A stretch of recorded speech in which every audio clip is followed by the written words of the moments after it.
حضور ایک سوال یہ ہے کہ ایک شخص قرض لیتا ہے اور اب اس کی کیفیت یہ ہے کہ وہ قرض ادا کرنے پر بھی قادر نہیں ہے اور مستحق زکوٰۃ بھی ہے، تو کیا وہ شخص جس نے قرض دیا ہے وہ زکوٰۃ کی مد میں اپنے قرض کو کاٹ سکتا ہے؟ اس حوالے سے رہنمائی ارشاد فرمائیں۔ کاروبار دنیا میں یہ صورت بڑی پیش آنے والی ہے۔ بعض لوگ مال بیچتے ہیں کسی کو، اور اس کی بنیاد پر وہ مقروض ہوتا ہے، مدیون ہوتا ہے، یا اس کے علاوہ اس نے قرض لیا ہوتا ہے، اور اب وہ ادائیگی پر قادر نہیں ہے اور زکوٰۃ کا مستحق بھی ہے، تو لوگ سمجھتے ہیں کہ بس اس کو زکوٰۃ کی مد میں چھوڑ دو تو زکوٰۃ ادا ہو جائے گی۔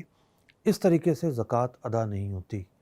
زکوٰۃ کی ادائیگی کے لیے ضروری ہے کہ آپ اس کو الگ سے مالک بنائیں۔ تو اس کا ایک طریقہ یہ ہے کہ جتنی رقم اس کو دینی ہے الگ سے لے جائیں اپنے پاس سے، اور وہ اس کو دیں کہ یہ ہم نے آپ کو دی، آپ کو مالک بنایا۔ اس رقم کا پچھلے حساب کتاب سے کوئی تعلق نہیں ہے، آپ نے زکوٰۃ کی نیت سے اس کو رقم دی ہے۔